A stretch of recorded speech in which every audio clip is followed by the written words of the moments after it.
Herkese salam, YouTube kanalımıza xoş gəlmisiniz.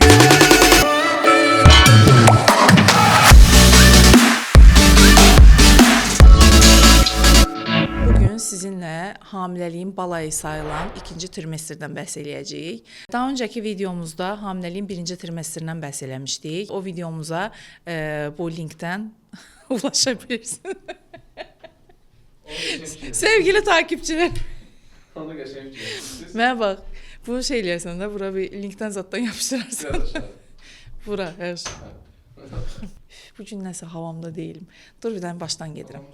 Daha öncəki videomda birinci trimestrdən bəhs eləmişdik. Birinci trimestrdə sizi nələr gözləyir, nələr baş verir, bütün hər şey detallı bəhs eləmişdik. İndi isə ikinci trimestrdən danışacağıq. İkinci trimestr nədir? Hansı periodu təşkil edir? İkinci trimestr hamiləliyin 12-ci həftəsi ilə 24-cü həftə arası perioddur və buna hamiləliyin balayı deyilir. Nəyə görə balayı deyilir? Çünki daha öncəki videomda bəhs eləmişdim ki, birinci trimestr çətin bir perioddur və ürək bulanmaları, düşük riski, hamiləliyin yeni dönəmlərinə bədəndə vücudda fərqli adaptasiyaların olması, bu istər-istəməz hamilələri zor bir perioddan keçməyinə səbəb olur və eyni zamanda da həkimlər üçün də zor bir period sayılır. Elə ki, 12-ci həftə tamamlandı, artıq hamilələrdə ürək bulanmaları azalmağa başlayır.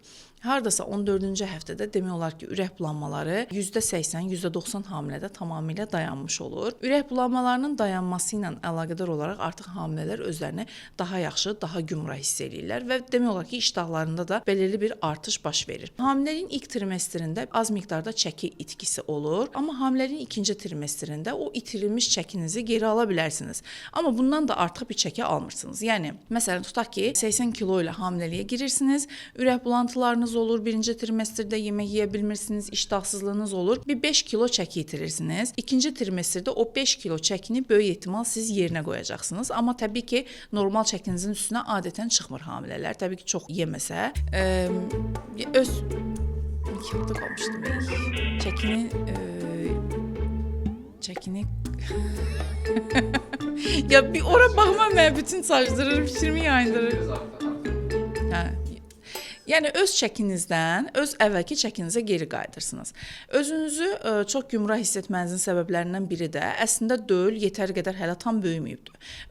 Vücudda ödəmlər başlamayıbdır. Çünki ödəmlər adətən 3-cü trimestrdə, 24-cü həftədən sonra başlayır. Ödəmlərin olmaması səbəbilə də hamilə özünü çox rahat hiss eləyir. İkinci trimestr bizim üçün hər hansı bir tibbi işləmlərin edilə biləcəyi bir period sayılır. Məsələn, ilk trimestrdə biz adətən hər hansı bir işləmin edilməsini, hər hansı bir prosedurun gerçəkləşdirilməsini hamilə üstündə istəmirik. Çünki dölə və anaya zərər verə bilər. Amma ikinci trimestrdə artıq orqanların gelişdiyinə görə, artıq döl inkişafını tamamladığına görə, düşük ehtimalı azaldığına görə ikinci trimestrdə biz hamilələrə bəzi prosedurları çox rahatlıqla icazə verə bilirik. Bunlar nələrdən ibarətdir? Məsələn, hamiləyə deyirik ki, əgər dişlərini müalicə elətdirəcəksənsə, diş daşı təmizliyi elətdirəcəksənsə, yəni stomatoloji kontrollarından rahatlıqla keçə bilərsən. Və yaxud da saç boyamaq istəyirsinizsə, saçınızı boyaya bilərsiniz. Ya da işte dırnaq düzəltmək istəyirsiniz, dırnaq düzəldə bilərsiniz. Lazerə getmək istəyirsiniz, gedə bilərsiniz. Yəni bizim qorxulu həftələrimiz keçdikdən sonra sanki bir hamilə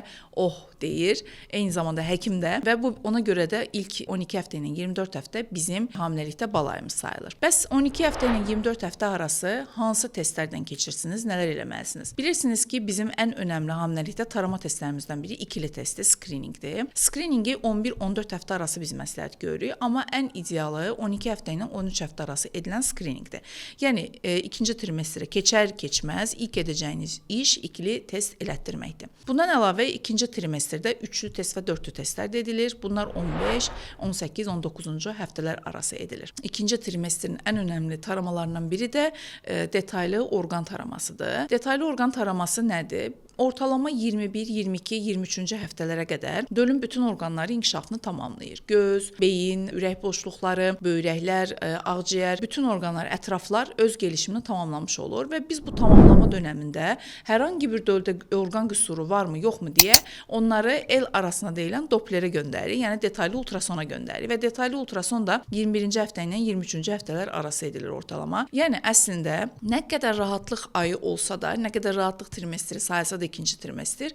Hamiləliyin ən önəmli skrininqləri ikinci trimestrdə edilir. Əgər hamilədə hər hansı bir problem yoxsa, hamiləlik çox rahat keçirsə, biz ikinci trimestrdə səyahətlərə icazə veririk. Hamilənin gəzməyi, səyahət etməyi, dənizə girməyi, üzməyi, dincəlməyi, işləməyi, işi varsa normal işinə gedə bilər. Yəni bunların hamısını hamiləliyin ikinci trimestrində çox rahatlıqla icazə veririk. Eyni zamanda 12-ci həftədən sonra bədənimizdə yeni dölün formalaşması ilə əlaqədar olaraq bədəndə kollagen sintezi artır.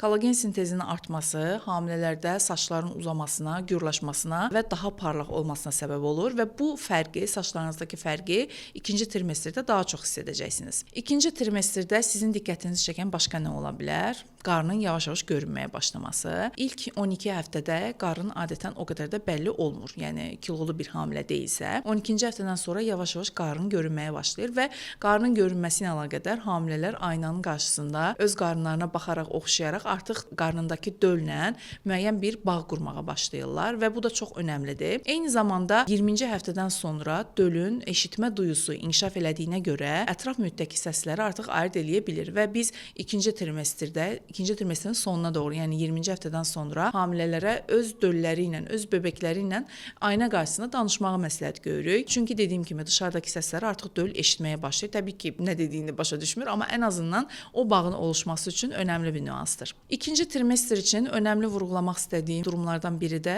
dərman qəbuludur. Bilirsiniz ki, birinci trimestrdə biz adətən fol turşusunu məsləhət gördük. Ürək bulanması yoxdursa D vitamini də əlavə edirdik. Artıq ikinci trimestrin keçməsi ilə əlaqədar biz adətən fol turşusunu dayandırırıq və fol turşusunu dayandırıb yerinə D vitamini, multivitamin, lazımdırsa qan dərmanı və balıq yağı başlayırıq. Bu preparatlarla da hamiləliyin sonuna qədər davam edirsiniz. Hamiləliyin balayı sayılan ikinci trimestrlə əlaqədar deyəcəklərim bundan ibarətdir. Əgər əlavələriniz varsa, şərh bölməsinə yaza bilərsiniz. Eyni zamanda suallarınızı da yönləndirə bilərsiniz.